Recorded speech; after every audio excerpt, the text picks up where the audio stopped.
महाराज जी। महाराज जी, मैं स्कूल में प्रधानाचार्य के पद पर कार्यरत हूँ। महाराज जी, आजकल बच्चों का झुकाव बुराई की तरफ बहुत ज्यादा हो गया, जिसके कारण अवसाद व तनाव की गर्त में वो गिर रहे हैं। महाराज जी, ऐसे में हमारा बहुत मार्गदर्शन करें। बहुत इस बात से हम भी पीड़ित हैं कि हमारी जो नई पीढ़ी है वो व्यसन और व्यभिचार की तरफ ज्यादा बढ़ रही है।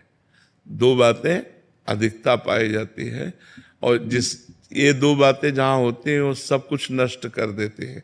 स्वभाव अपवित्र हो जाता है, विनय नहीं रह जाता, वाणी और चेष्टाएं अभद्रता से युक्त हो जाती है, मनमानी आचरण करने का खुला द्वार है व्यसन और व्यभिचार। तो और ये नई पीढ़ी में बहुत जोर से वायरस की तरह फैल रहा है, क्योंकि मोबाइल है और गंदे बच्चों का संग है और बाहरी देशों की नकल है।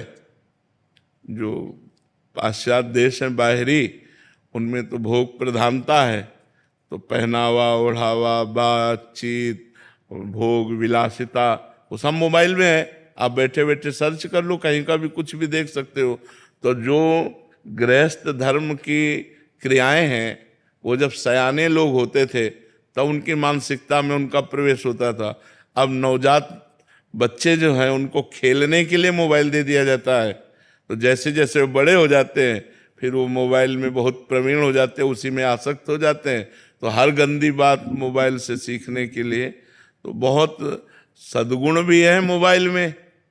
मोबाइल सुनकर ही आए हो आप लोग, मोबाइल से सुन के तो आए वृंदावन एकांतिक में, और मोबाइल सुनकर नए बच्चे गलत आचरणों में जा रहे हैं और संग भी गलत हो रहा है।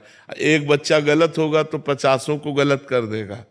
तो ये जो माता पिता की अवहेलना और गुरुजनों के वचनों को ना मानना, ये ज्यादा पतन में ले जा रहा है।